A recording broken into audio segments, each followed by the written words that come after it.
Boa tarde. Continuando nas nossas palestras, hoje vamos falar sobre o templo dos cristãos.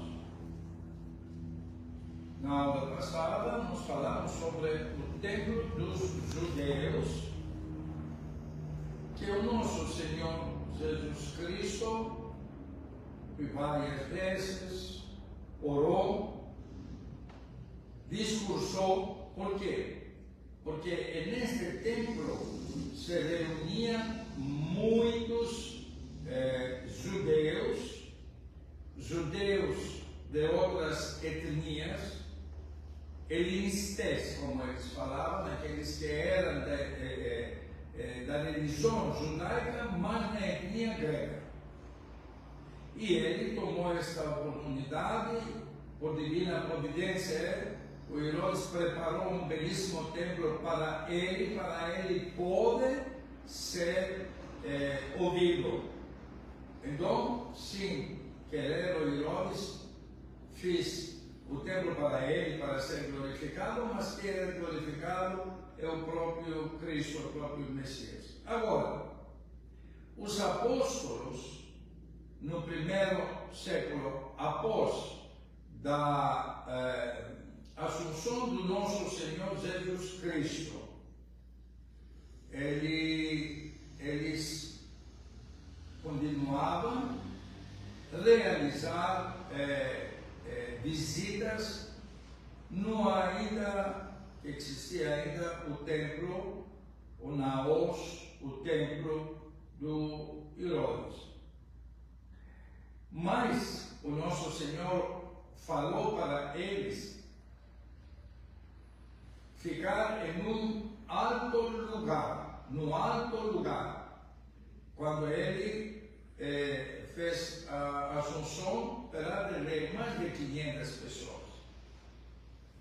Não eram só os apóstolos e as miroforas, as mulheres que davam suporte para ele, que eram responsáveis pela vida dele. E nesse alto lugar, o nosso Senhor começou a fazer início da igreja e da Santa Eucaristia na véspera da Páscoa judaica, que fiz a última ceia. Mas depois da ressurreição, os apóstolos se reuniram em outro alto lugar, e as mulheres miroforas também, junto com a Virgem Maria, que o nome era Hiperoon, lugar alto. E aí eles eram reunidos esperando a nova era do Espírito Santo, que prometeu o Cristo. E neste templo, e neste Hiperon, começaram eles a realizar, junto com os outros discípulos, porque os apóstolos não eram só 12, temos os 12 e os 70. Então se reuniam lá com as mulheres, a Maria Magdalena, a Maria Salomé e demais, a Virgem Maria, e faziam em memória do nosso Senhor Jesus Cristo a Eucaristia. E neste tabernáculo, neste Hiperon, neste lugar alto, 2 vezes os apóstolos receberam a visita do nosso Senhor Jesus Cristo, que passou pelas paredes. Uma, quando eram todos reunidos, menos o Tomé, que o Evangelho das Matinas hoje relatou, o oitavo Evangelho, o nono Evangelho das Matinas. Então,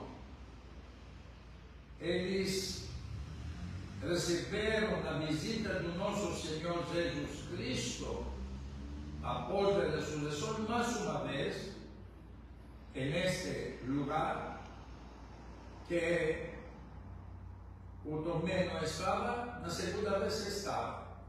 E ele mostrou os mãos, porque ele queria, para acreditar, tocar os mãos, que eram as feridas pelos pregos, e os pés, e a lança que furou a plebra do nosso Senhor. Ele queria ver para testemunhar, e Deus, o Cristo, permitiu, segunda vez. Entre outras aparições, após da ressurreição dele, que durou 40 dias.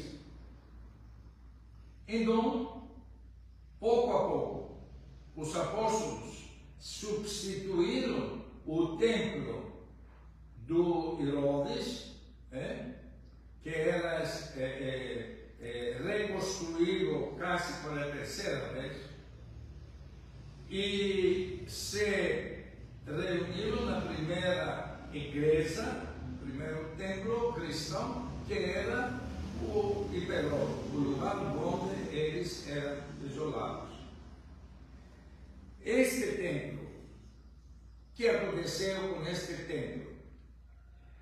Com este templo, o Kyrios, neste templo, aliás, relatado pelos santos padres, pelos discípulos dos apóstolos, que se chama Metaapostoliki Pateres, pais, depois dos apóstolos. Eram discípulos dos apóstolos, então tem o título Metaapostoliki Pateres. Eles relatam que neste lugar, o Hiperol, foi realizada a primeira sínodos dos apóstolos, e neste lugar eles receberam o Espírito Santo. Neste lugar que nomeiam os santos padres, como vou relatar, é a primeira igreja de todas as igrejas cristãs. Igreja com sentido lugar, como templo.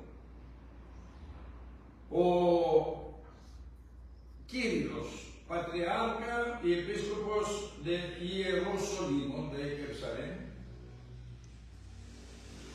mostrava na época dele este lugar, que era o primeiro templo dos cristãos, mostrava como para os catecúmenos. Ele iria lá e falava: aqui é o lugar. Neste lugar era reunida a primeira igreja dos apóstolos na Sion, em Jerusalém.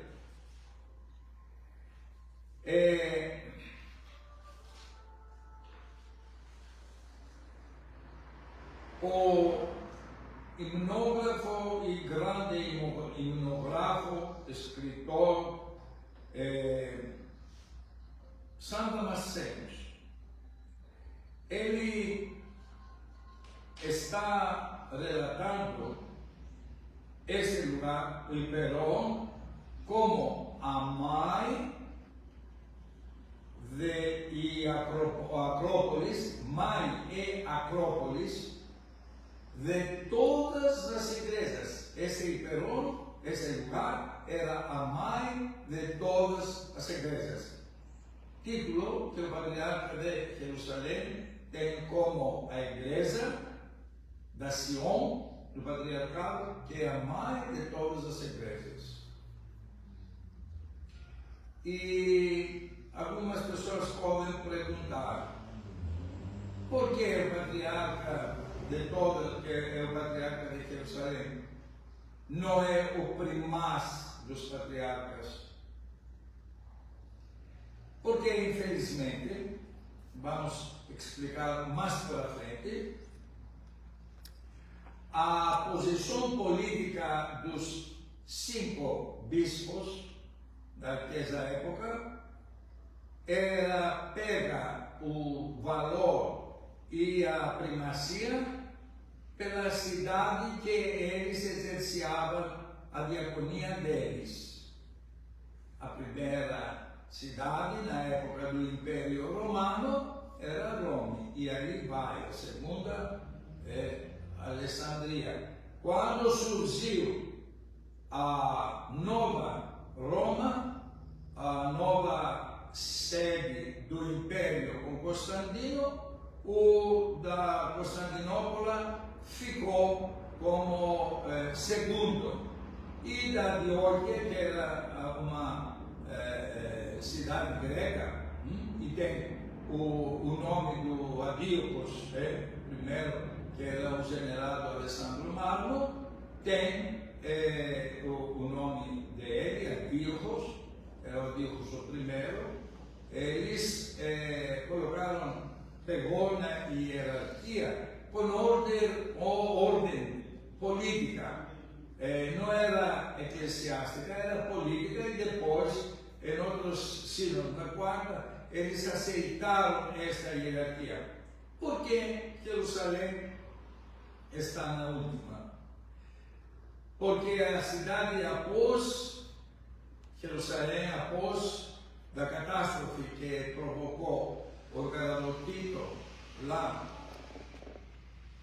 que não sobrou pedra sobre pedra, que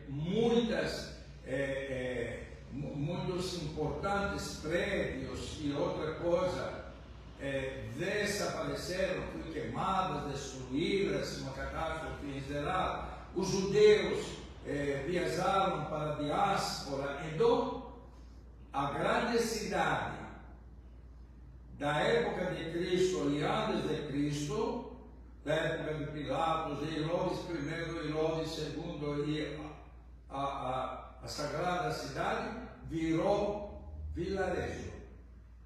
Virou uma cidade pequena para pastores de rebanho, sem nenhuma importância significativa na mapa do Império Romano Bizantino. Por isso, eles não consideravam como uma igreja que tem muitos fiéis, que tinha muita importância, que tinha muitos intelectuais, muitos teólogos.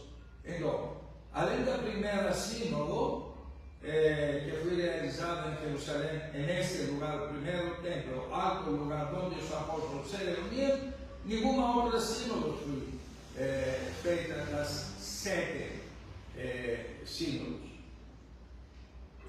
Por isso, o patriarcado de Jerusalém é mosteiro, irmandade, porque eram missionários, foram lá, então não tinha muitos fiéis, eram só monges, mas por respeito que era o primeiro lugar, a igreja, de todas as igrejas, por aí o núcleo que começou o cristianismo, eles, por respeito, deram o título do patriarcado. Mas agora vamos ver, depois da catástrofe do Tito, dos anos 70, o que aconteceu que não sobrou pedra sobre pedra em Jerusalém, em templo e em outras grandes palácios e todos lugares famosos. O que aconteceu? O Hiperon, por divina providência, não foi destruído. Vários lugares foram destruídos. O primeiro templo dos cristãos, depois da catástrofe, não foi destruído. E eles,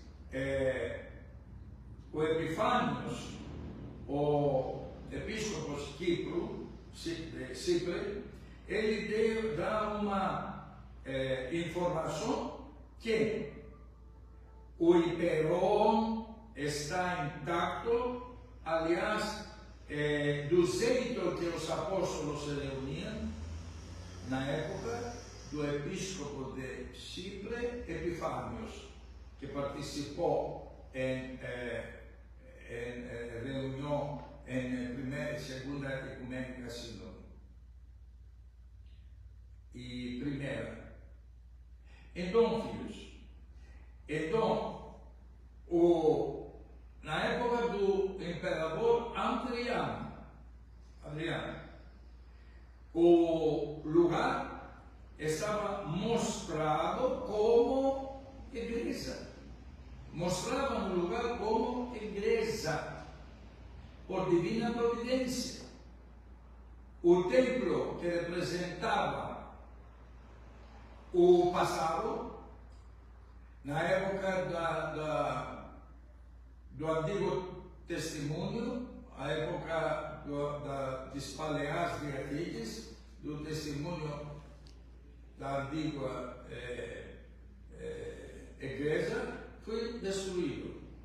E uma nova era, o Novo Testemunho, o Novo Testamento, o Antigo passou, o Novo Testamento está em pé, intacto, para mostrar que aí eram reunidos os apóstolos.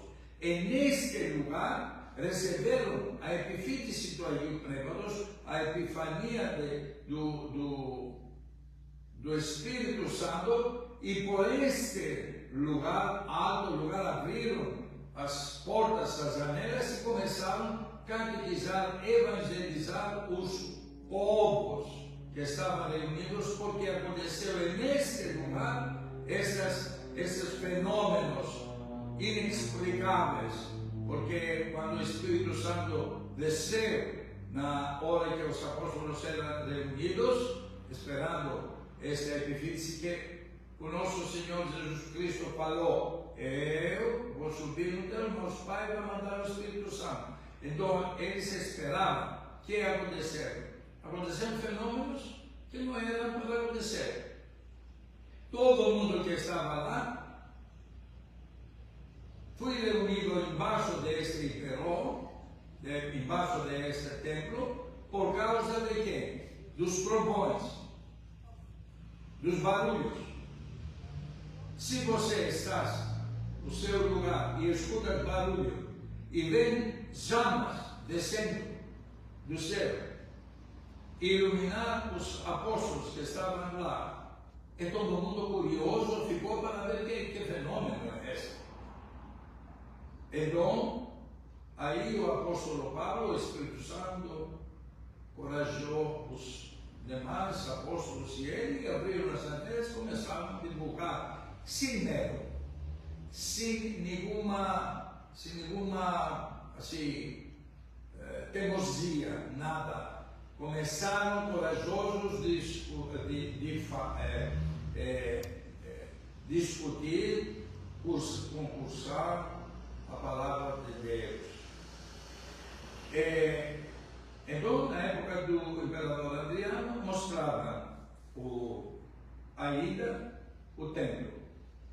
Na época da Santa Helena, 300, início do quarto século, 324, quando ele emigrou lá, a Santa Helena encontrou o lugar, ampliou, realizou uma bela reforma e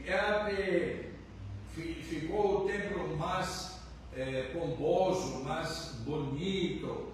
Colocou coisas caras, de mármore, de ouro, dessas coisas, como ela sempre quis fazer e fez no Santo Sepulcro e tudo isso, no Gólgota.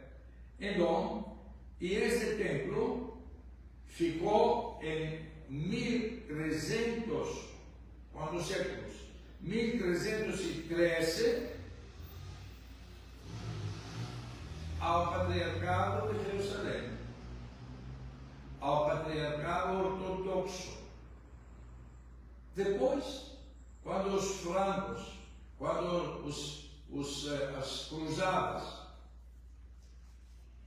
pegaram a Jerusalém na realidade, os franciscanos, porque já eram separados, os franciscanos ocuparam este lugar. Mas que ficaram, porque também eles expulsaram o patriarca ortodoxo, a que gostaria que devolveram aos gregos com a derrota dos templários e a derrota dos francos, devolveram o patriarcado. O muçulmano devolveu o patriarcado para os gregos, que era direito nosso. Os franciscanos até agora estão lá, como segunda congregação. Mas o principal é o patriarcado grego. Então, na época dos muçulmanos, que ocuparam 1561, ocuparam os muçulmanos Jerusalém, ocuparam o templo, primeiro templo dos apóstolos, primeiro mais antigo templo dos cristãos, que era o templo de Jerusalém, que era o lugar imperial, como nós falamos, tabernáculo, alto lugar, onde eram esses maravilhosos acontecimentos. Reunião dos apóstolos, reunião com a Virgem Maria, reunião com as miloforas, as portadoras de milho, que eram as auxiliares do nosso Senhor, que aliviavam, que eram preocupadas pela sobrevivência, para que ele poderia, sem problema nenhum, continuar a missão dele. Elas eram preocupadas pela vida, o que pelas necessidades de vida do nosso Senhor Jesus Cristo. Então, o término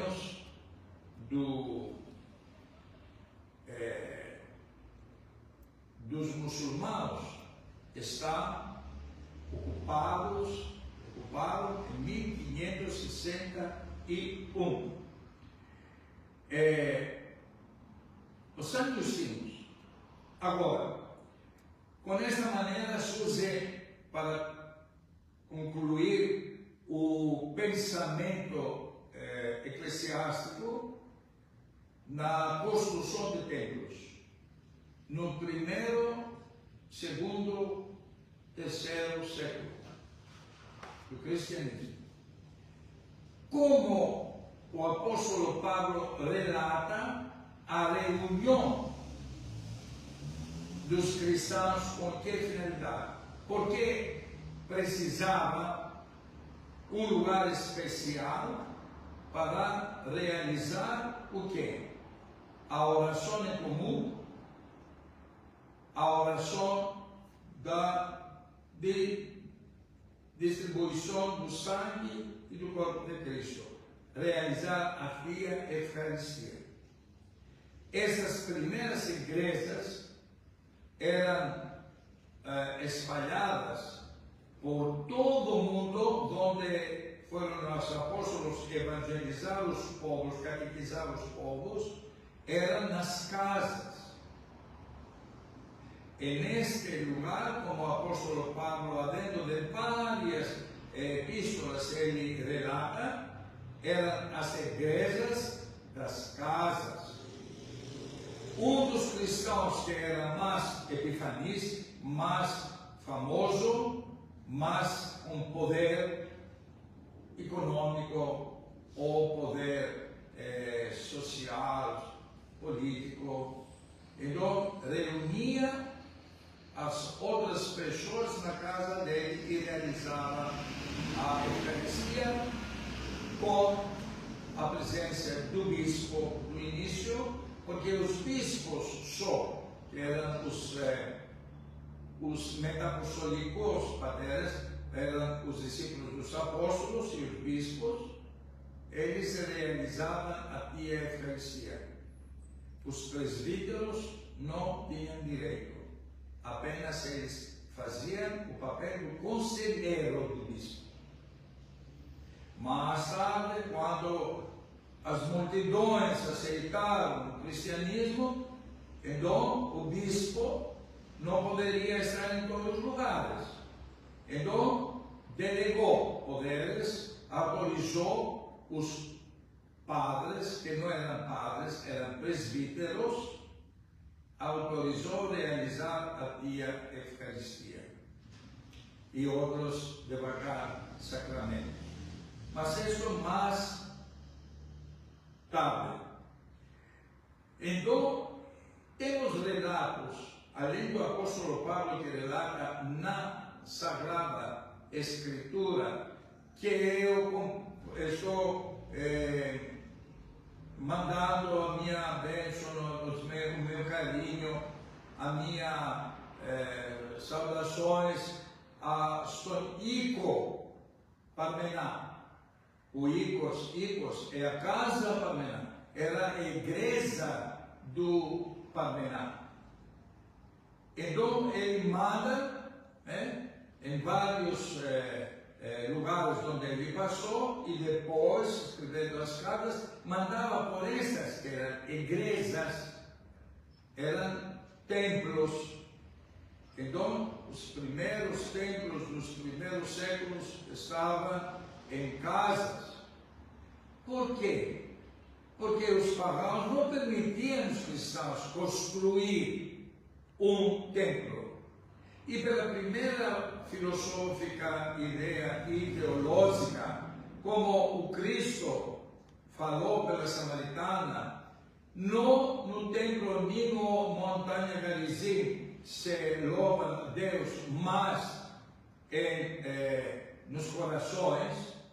O primeiro pensamento dos cristãos era que louvar Deus no seu próprio coração. Então, o seu próprio coração, o seu próprio corpo, como falou hoje o apóstolo, e aos Coríntios, é o seu templo.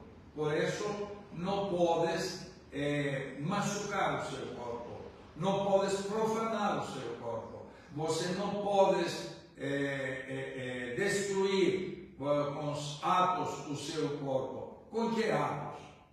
Todas as coisas que prejudicam o nosso corpo é profano do corpo. Então é proibido, porque relata o apóstolo Paulo que o nosso corpo também é templo de Deus, onde habita o Espírito, que é o sopro de Deus. Eu vou relatar, e aqui termino a minha aula, uma importante passagem que aconteceu, um diálogo com o apologeta, filósofo e mártir Justino. Nós aqui na Catedral temos o grande privilégio a ter um pedaço dos ossos deste santo. E chegou para mim na época que eu estava na Argentina por um milagre. E nós temos aqui este maravilhoso apologeta, santo, mártir, Justino. Ele relata uma das apologias dele. Quem convocou? Porque os cristãos eram difamados pelos adversários, que não eram só os judeus, eram os romanos politeístas, eram os gregos politeístas. Então, gregos, romanos, judeus em cima dos cristãos. Para tentar, o diabo colocava todas essas etnias contra os cristãos para que eles desaparecem na mapa, porque a fé do Nazoreu incomodava todos eles. Séculos criaram coisas que enriqueciam. Os colinistas no templo, eles ganhavam dinheiro com as trocas do dinheiro que tinha nas redondezas da Galeria do Solomão, que tinha uma galeria que era o nome do Solomão, onde eles trocavam pelos peregrinos moedas, coliristés. E o Cristo, o que ele fez? Pegou o cicote, franguelho, e expulsou, porque era profanação do templo.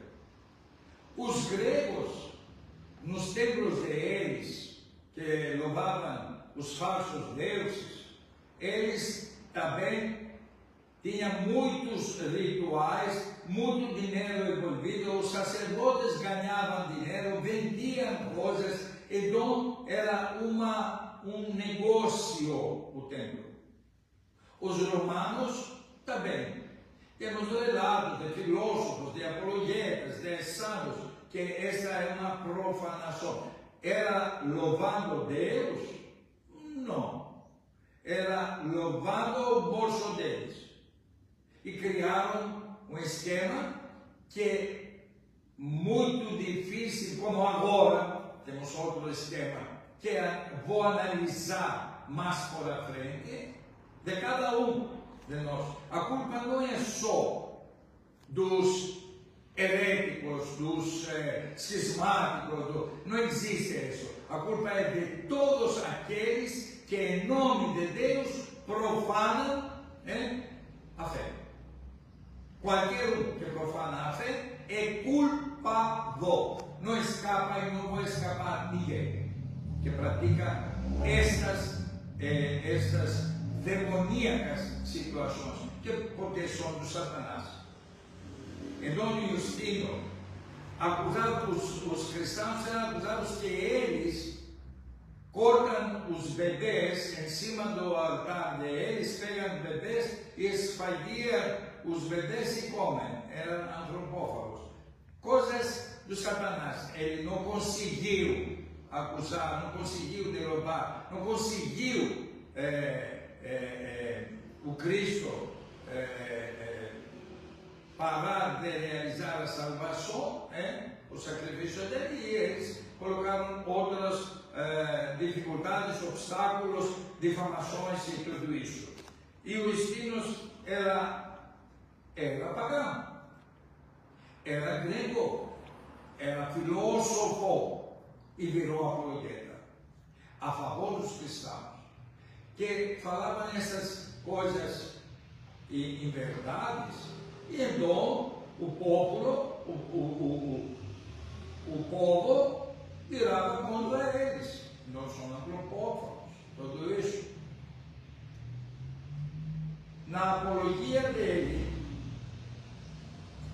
contra o eparca Rustino, que chamou a ele para falar sobre a fé dele. E ele, com todo o coração, deu uma apologia perfeita. Primeira apologia do São Justino. Ele perguntou o eparca era o governador: em que lugar você se reúne? Onde você encontra os seus discípulos? E ele falou: em um lugar alto, onde na casa de um discípulo, que é o Martino, o nome dele era Martino, e nesse lugar nos reunimos. E nunca, mas nunca eu saí de lá. Sempre somos lá. Abertamente. Quem quer participar, participa.